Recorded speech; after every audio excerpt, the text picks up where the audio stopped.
Assalamualaikum warahmatullahi wabarakatuh.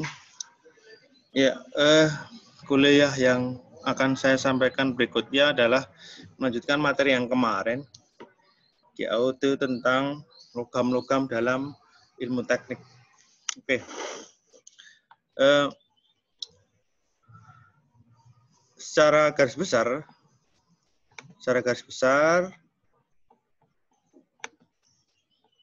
material logam itu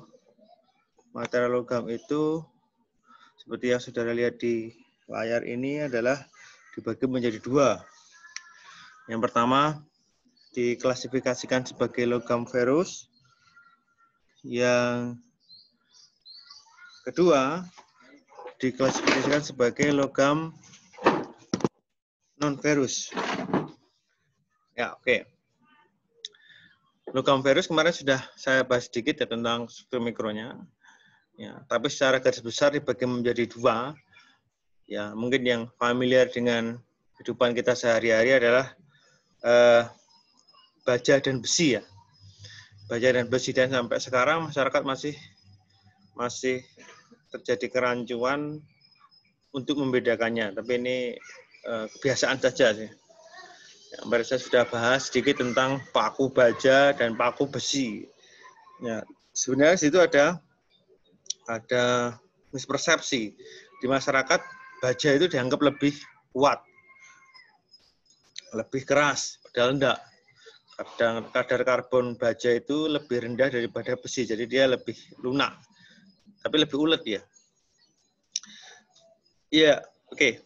Jadi yang saudara lihat di layar sekarang adalah pembagian logam berdasarkan ada atau tidaknya unsur ferit. Yang kelompok pertama, kelompok yang sebelah kiri masuk ke dalam kelompok ferus. Dan ini non ferus ya. Ferus itu dibagi dua, baja dan besi. Baja itu dibagi lagi menjadi dua, low alloy dan high alloy. Low itu rendah ya, alloy itu paduannya rendah. Sedangkan high alloy itu paduannya tinggi. Low alloy sendiri dibagi menjadi tiga. Kemarin saya tugaskan saudara untuk mengidentifikasi beda-beda macam-macam baja berdasarkan kadar karbonnya. Ya, jawabannya ini adalah low carbon steel, medium carbon steel, dan high carbon steel. Kalau di Indonesia mungkin istilahnya adalah baja karbon rendah, baja karbon medium, dan baja karbon tinggi ya. Ada beberapa referensi. Saya kemarin lihat di YouTube itu yang mecahan jadi 4. Jadi ada satu lagi ultra high carbon steel. Ya, tapi tidak masalah. Oke, yang masuk dalam low carbon steel adalah plain carbon steel ya. Jadi plain carbon steel itu campurannya nggak terlalu banyak, cuman karbon sendiri dan mangan. Kemudian ada namanya high strength low alloy, dia ada. Untuk karbon medium dibagi menjadi dua, plain dan heat treatable. Kemudian kelompok ketiga adalah high carbon, itu ada yang plain juga, yang tanpa unsur pengotor terlalu banyak, dan tool. High carbon steel yang digunakan untuk tools. Ini juga tool juga masuk dalam high alloy steel juga, termasuk ini stainless steel nanti. Kemudian untuk cast iron atau besi cor, cast iron ini dibagi menjadi 5 kategori. Gray iron, kelabu, ductile iron, nodular, besi cor nodular, kemudian white iron, besi cor putih, malleable iron atau besi cor malleable, dan compacted graphite iron, yaitu besi cor grafit. Oke.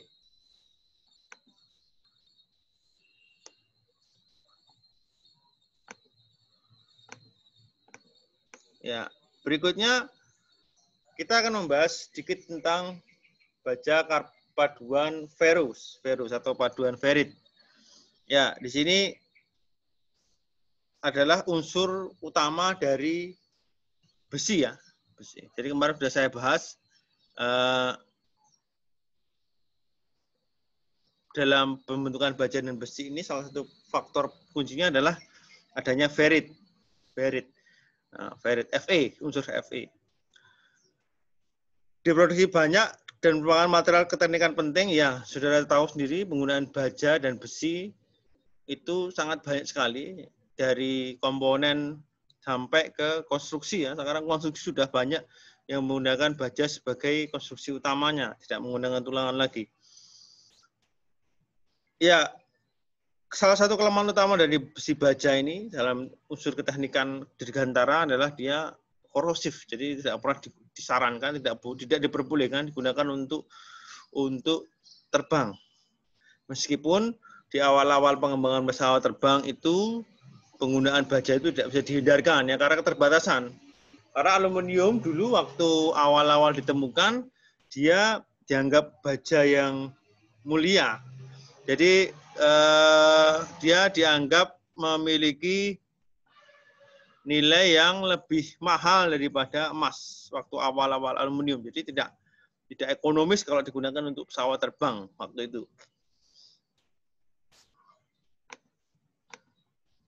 Baja merupakan paduan besi dan karbon yang dibedakan berdasarkan konsentrasi paduannya. Ada banyak paduan dengan komposisi berbeda, begitu juga dikarenakan perlakuan panas. Sifat mekanisnya tergantung kandungan karbonnya, kurang dari 1% berat. Dibagi menjadi 3, seperti yang saya ungkap tadi, rendah, medium, dan tinggi ya. Baja karbon steel mengandung pengotor yang sedikit selain karbon dan sedikit mangan. Alloy steel memiliki elemen paduan yang diberikan secara sengaja dengan konsentrasi tertentu ya. Jadi tidak hanya plain steel tapi juga ada alloy steel ya.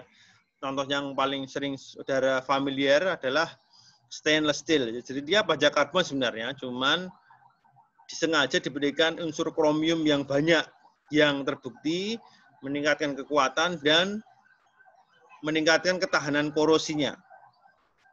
Ya. Ya, yang pertama adalah kelompok baja karbon rendah. Ini adalah yang paling banyak. Aplikasinya apa yang sering saudara lihat? Pertama adalah paku. Paku itu hampir semuanya adalah baja karbon rendah. Kemudian juga pipa. Pipa itu adalah aplikasi juga baja karbon rendah. Makanya di awal kuliah masalah mengenai ini saya sebut ada miskonsepsi tentang paku ya. Padahal paku itu semuanya adalah baja, tidak ada yang besi. Bahkan persepsinya adalah baja itu lebih kuat daripada besi. Ya, dia memiliki kandungan karbon kurang dari 0,25%, mangannya kurang dari 1% ya. Ini paling rendahnya, nilainya adalah nilainya yang paling rendah di sini. Ini 0,05%, jadi nggak mungkin 0, bukan dari 0 ya, tapi 0,05%. Ya, di bawah 0,05 dia masuk ke baja murni, plain steel. Jadi tanpa ada karbonnya, dia lunak, nggak bisa digunakan. Tidak bereaksi terhadap perlakuan panas yang diharapkan menghasilkan martensit. Jadi sekali lagi seperti yang video sebelumnya, untuk baja karbon rendah ini tidak bisa di treatment dengan pemanasan. Saudara mau quenching, mau lakukan tempering, normalizing, dia nggak berpengaruh karena saat dipanaskan, dikembalikan ya dia kembali ke struktur awalnya, tidak ada struktur yang baru. Ya, terus bagaimana meningkatkan kekuatannya? Oh bisa. Jadi kalau saudara perhatikan paku-paku yang hitam dan paku-paku yang mengkilap itu kan saudara tahu kalau lebih kuat yang hitam ya. Ya, itu bukan karena hasil heat treatment, tapi teknik namanya adalah carburizing. Jadi biasanya baja karbon rendah itu dimasakkan dalam suatu kontainer, suatu wadah, kemudian diberikan karbon. Karbon itu paling gampang itu ya arang. Kemudian dipanaskan bersama-sama, maka nanti karbon baru tadi itu akan mengcoating paku tadi. Jadi meningkatkan kekuatannya. Struktur mikronya terdiri dari ferrit dan perlit. Sebagai akibatnya, paduan ini memiliki sifat lunak dan lemah, tapi memiliki keuletan dan ketangguhan yang paling baik. mampu mesin, mampu las, dan paling murah. Ya, karena dia tidak menghasilkan martensi terutama, memang dia tidak dianggap keras, tapi dia ulet ya, jadi tidak mudah patah, tidak brittle, tidak ketas. Banyak digunakan pada komponen mobil, baja struktur, dan lembaran. Ya, kemudian berikutnya ini adalah pengkodean termasuk dalam baja karbon rendah. Ya, ini ada ASTM 1010, AM 1020 dan sebagainya. Ya, ada yang nanti kelompok satunya adalah high strength low alloy steel. Ya, ini ada campuran yang lainnya. Jadi kalau saya perhatikan di sini cuma karbon dengan mangan. Kalau yang low karbon ini ada silikonnya, ada tembaganya, ada vanadiumnya dan lain sebagainya. Kemudian berikutnya, ya, untuk kelompok yang low carbon steel yang atas ini, yang separuh atas ini, saudara perhatikan. Saya kasih gambar aja. Kelompok yang ini, nah, saya clear dulu. Kelompok yang pertama ini yang plain ya, plain steel, plain low carbon steel. Kelompok ini sekali lagi unsur utamanya adalah ferrit, unsur tambahnya karbon dan mangan. Ya, seri 1010 misalnya, dia memiliki tensile strength 325. Jadi kalau saudara masih ingat, tensile strength itu adalah kekuatan suatu material hingga dia patah. Ya, tapi dalam perancangan biasanya digunakan adalah besaran yield strength. Yield strength itu adalah kekuatan suatu material hingga dia melewati area elastis. Jadi dalam perancang kita nggak mau suatu komponen itu sudah melar. Jadi harapannya jangan sampai melar dulu lah sebelum patah, karena melar itu di bawahnya patah. Ya, ini penggunaannya tadi sudah saya sebut, ini untuk paku, untuk kawat, panel otomotif, pipa, struktur, lembaran logam, ya, struktur juga ya, untuk bejana tekan temperatur rendah. Berikutnya yang bawah, saya kasih warna merah. Ini kelompok yang sebelah kanannya tadi, yang di diagram alir tadi, pengklasifikasinya tadi, dia low carbon steel, tapi memiliki paduan yang agak tinggi. Ya, tapi memiliki kekuatan yang lebih tinggi juga. Ya, jadi kalau sudah perhatikan, kalau yang di plain karbon dia maksimal hanya di 485 megapascal. Tapi dalam high strength low alloy steel dia sampai kekuatannya 655 megapascal. Ya, ini digunakan untuk struktur yang dibaut atau di rivet. Kemudian frame ini juga termasuk rel kereta api ya. Juga frame kendaraan. Oke. Saya lanjutkan. Kalau di tempat kita ada namanya ST60 dan sebagainya. Kalau yang kita mungkin sering dengar, kalau dalam bangunan itu ada namanya besi cor ya. Sebenarnya baja sekali lagi, bukan besi cor. Ya, ini tadi yang kelompok high strength low alloy. Jadi ini adalah baja karbon rendah tapi memiliki paduan. Tadi paduannya bisa silikon. Saya kembali lagi sini. Paduannya apa aja sih ditambahkan? Jadi sekali lagi kalau yang plain karbon itu hanya plain low carbon steel itu hanya mangan dan karbon unsur tambahannya. Tapi kalau yang low alloy itu ada silikon, ada tembaga, ada vanadium, ada aluminium dan lain sebagainya. Nah, dan itu akan meningkatkan kekuatannya. Jadi saudara perhatikan di sini. Di dalam ini dia meningkat, jadi kekuatan tensile strength juga menambah, kekuatan yield strength-nya juga bertambah. Kelompok berikutnya adalah baja karbon sedang. Ini besaran karbonnya 0,25 sampai 0,6. Jadi kalau kemarin di video kita bahas yang 0,4, di mana saat 0,4 itu dia memiliki perbandingan perlit dan ferritnya sama. Ini masuk ke baja karbon sedang.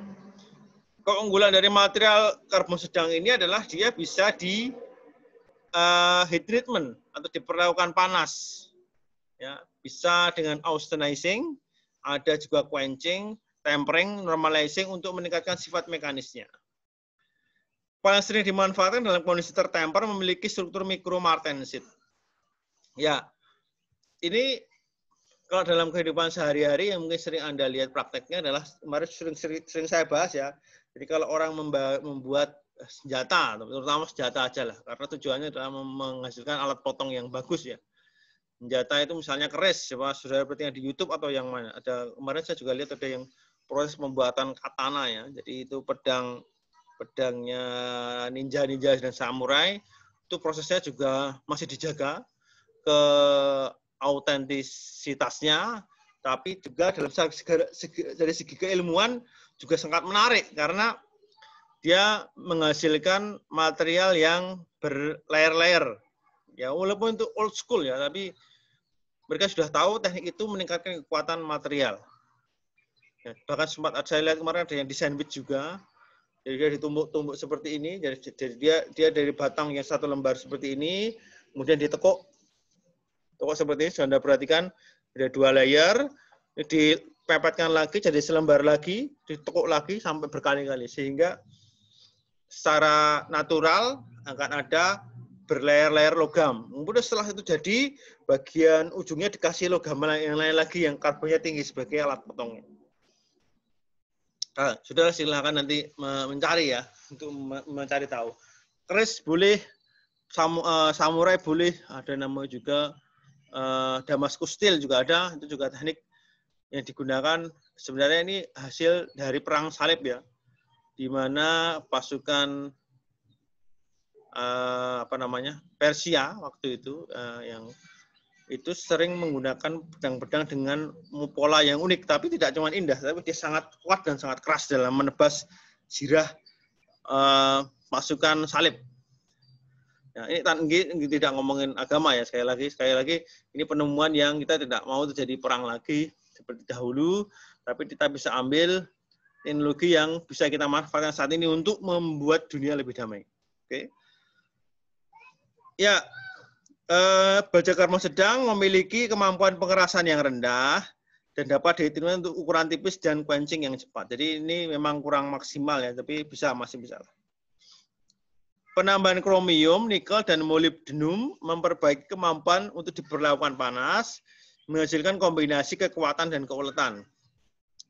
Paduan yang diperlukan panas ini lebih kuat dari baja karbon, rendah dengan mengorbankan keuletan dan ketangguhannya. Ya, aplikasinya adalah rel kereta api, roda kereta, roda gigi, crankshaft, dan komponen lain yang menuntut kekuatan tinggi, tahan aus, dan tangguh. Jadi ini penggunanya biasanya bahan-bahan yang sering kontak langsung, ya seperti mungkin roda gigi di dalam motor Anda misalnya. Situ ada beberapa roda gigi yang saling kontak terus-menerus dalam ribuan putaran. Jadi memerlukan komponen yang tahan aus, maka baja karbon sedang bisa dipilih sebagai material itu. Ya, ini adalah klasifikasinya. Yang ini kelompok yang atas ini yang plain ya. Jadi hanya sekali lagi karbon dan mangan. Ini kelompok yang atas ini karbon dan mangan. Ya, yang ini bawahnya mulai 13 ini merupakan yang kelompok yang alloy.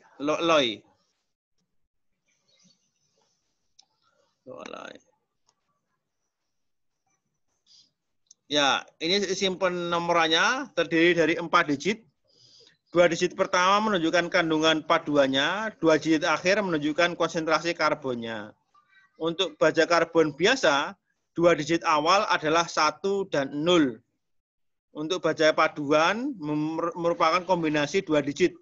13, 41, 43. 2 digit akhir mewakili berat persentase karbon dikalikan 100. Misal, 1060 berarti baja karbon biasa dengan kandungan 0,6% dari berat, persen berat ini. Maaf, ini saya editnya sekalian. Ini adalah persen. Ya, persen berat. Persen berat. Ya. Kalau Anda perhatikan lagi ke klasifikasi tadi, pengelompokannya tadi, sini. Ya, ini print karbon ya, 10 ek ini. Ya, mau berapa aja. Kemudian, oh ini secara umum ya, jadi tidak hanya baja karbon rendah tok. Ya, ini klasifikasinya, ini penomorannya.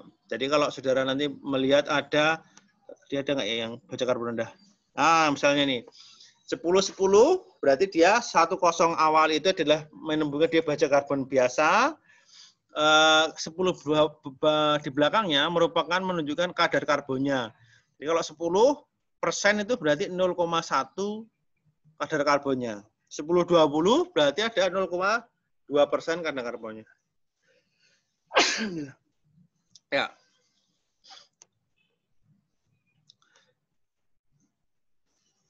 Ya, ini sedang spesifik ini. Ya, 1040 ya. Jadi kalau Anda perhatikan kepala 10 ini yang Anda lihat di sini, yang 123 ini merupakan baja karbon biasa. 40, 80, 95 ini masuk ke dalam berapa persennya. Kemudian ini ada yang alloy steel ya. Jadi ada tambahan unsur karbonnya. Saudara perhatikan dibandingkan dengan baja karbon rendah, di sini tensile strength-nya cenderung lebih tinggi. Ya. Kalau tadi yang low carbon hanya sekitar 455 paling rendah, paling tinggi. Kalau di sini paling rendah 605. Yang paduan lebih tinggi lagi nilainya. Oke. Ya, berikutnya adalah baja karbon tinggi. Ya, sekali lagi tadi sebut ada referensi yang menyebutkan 4 klasifikasi ya. Kalau yang versi 4 klasifikasi itu dia menyebut baja karbon tinggi itu hanya sampai 0,9%. Jadi 0,6 sampai 0,9%. 0,9 sampai berapa itu? 2, berapa persen itu masuk high carbon still, tapi nggak masalah. Yang penting referensinya bisa dipertanggungjawabkan saja.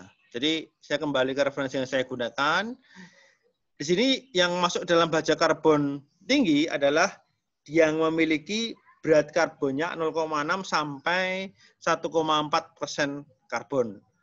Kemarin dalam video yang sebelumnya, saudara sudah melihat saat dia 0,8%, struktur mikronya banyak perlitnya, ferritnya semakin hilang. Bahkan mungkin kalau lewati 0,8, maka perlitnya itu sudah ada di batas butirnya.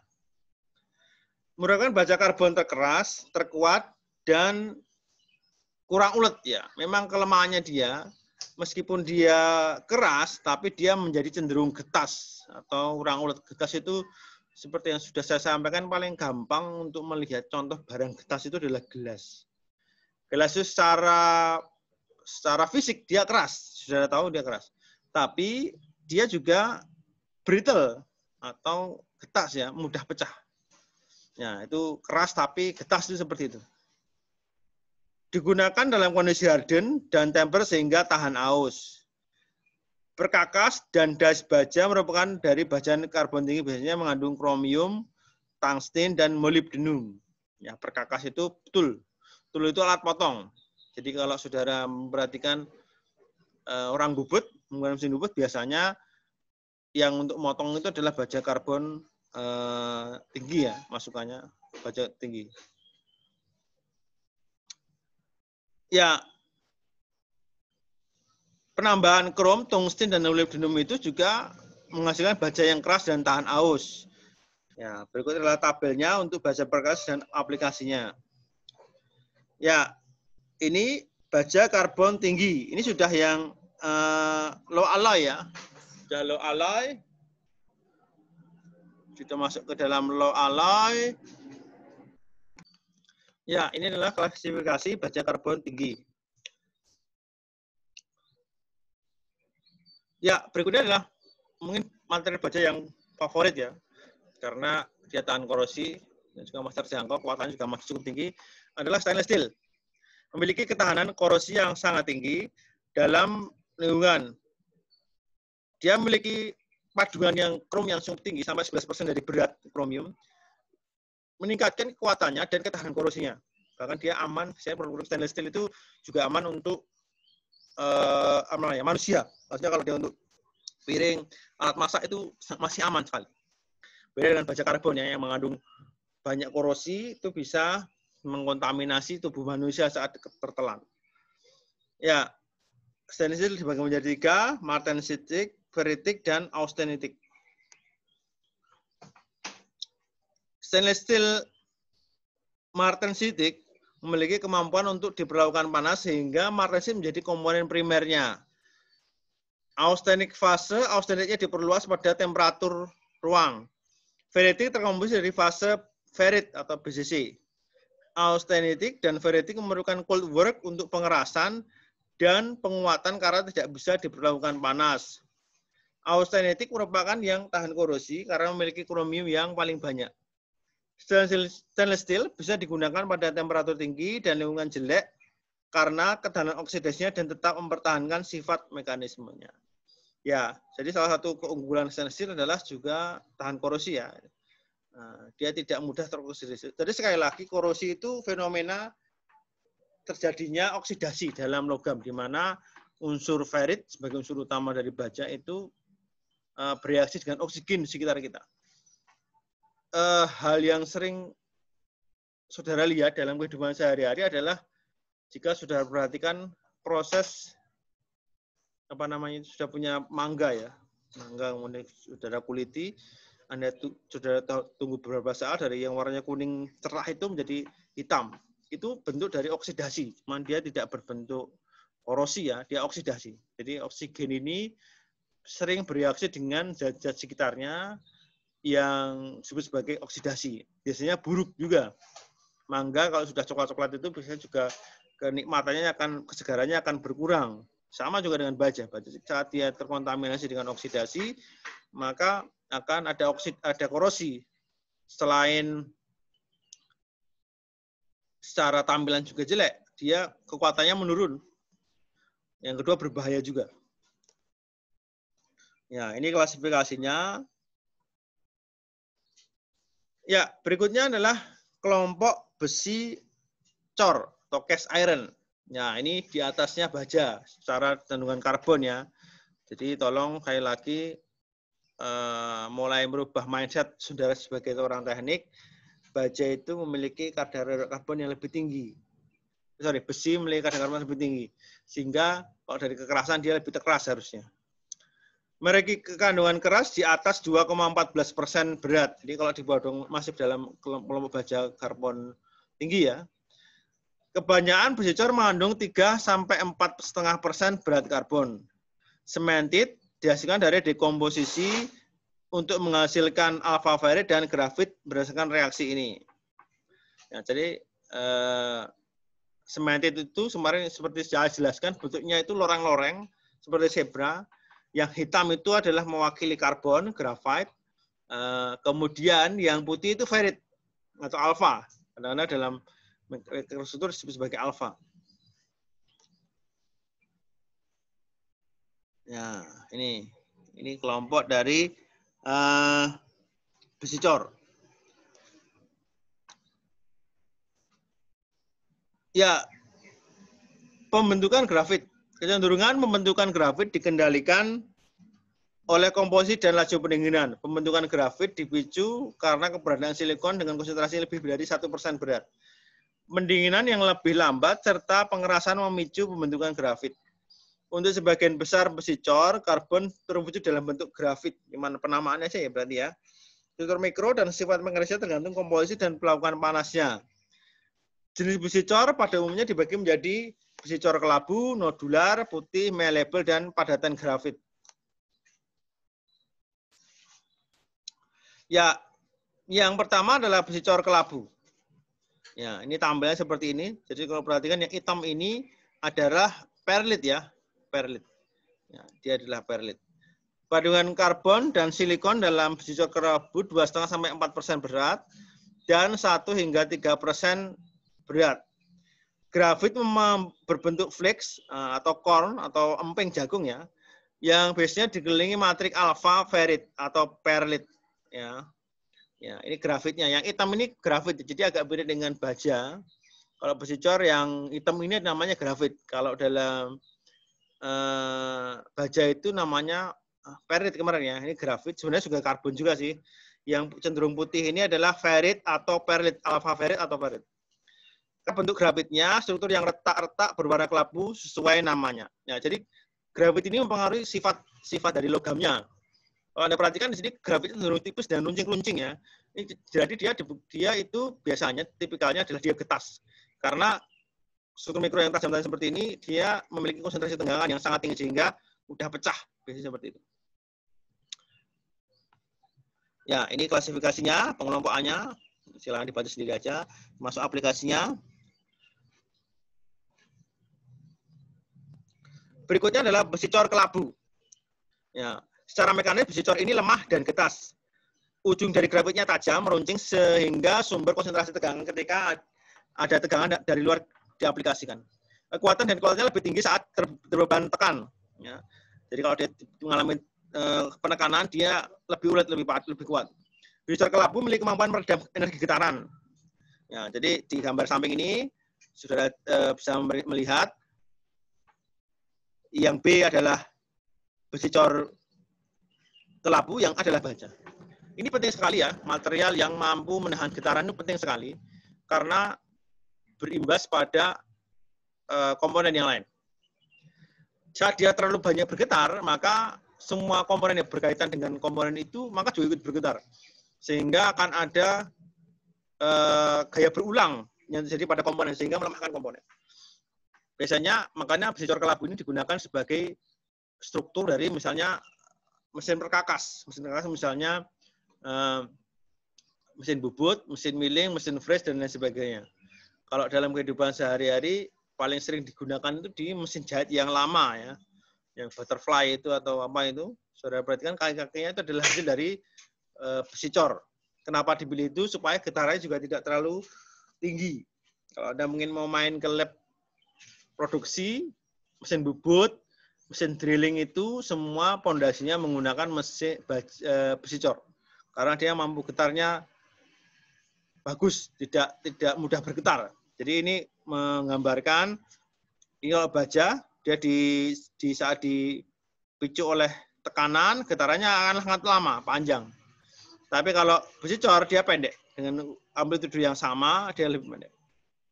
Memiliki ketahanan awas yang baik dalam kondisi cair, untuk memiliki sifat alir yang baik sehingga bisa digunakan untuk coran rumit, materialnya murah. Berikutnya adalah besi cor kelabu. Besi cor kelabu memiliki struktur mikro berbeda dengan mengendalikan komposisi atau menggunakan perlakuan khusus.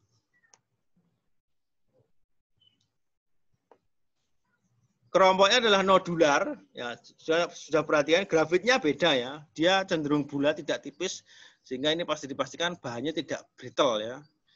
Dengan menambahkan sedikit magnesium atau cerium pada besi cor kelabu sebelum pengecoran, menghasilkan mikrostruktur yang sifatnya yang berbeda. Grafitnya berbentuk nodules atau bola, nodules itu bola.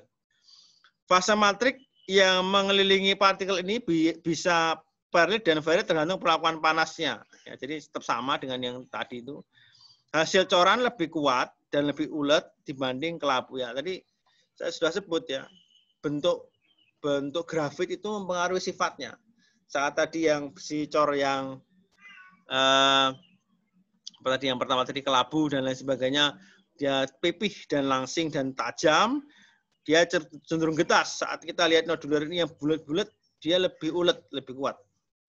Ya, cukup dengan menambahkan cerium dan magnesium saat sebelum ngecor. Kemudian besi cor putih dengan komposisi silikon yang sedikit, kurang dari 1% berat, dan pendinginan cepat, mayoritas karbon berbentuk sebagai cemented dan bukan garbit. Ya, jadi ini dia memiliki unsurnya udah bukan garbit tapi cemented. Cemented itu apa? Cemented itu perlit plus ferrit. Permukaan yang retak memiliki penampilan putih. Inilah kenapa dia disebut sebagai besi cor putih. Karena keberadaan sementit yang melimpah, material ini keras tapi juga getas sehingga tidak bisa dimesin. Digunakan untuk aplikasi permukaan yang keras dan tahu seperti roller pada mesin roll. Jadi kalau mau Anda membayangkan itu, sebelum logam itu sampai di sekitar kita, logam itu bentuknya adalah bongkahan yang besar-besar.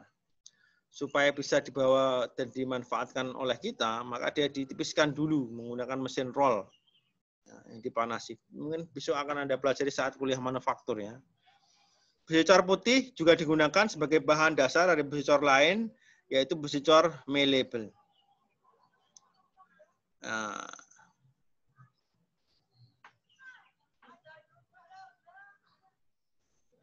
ya, malleable itu adalah logam atau material yang mampu diberikan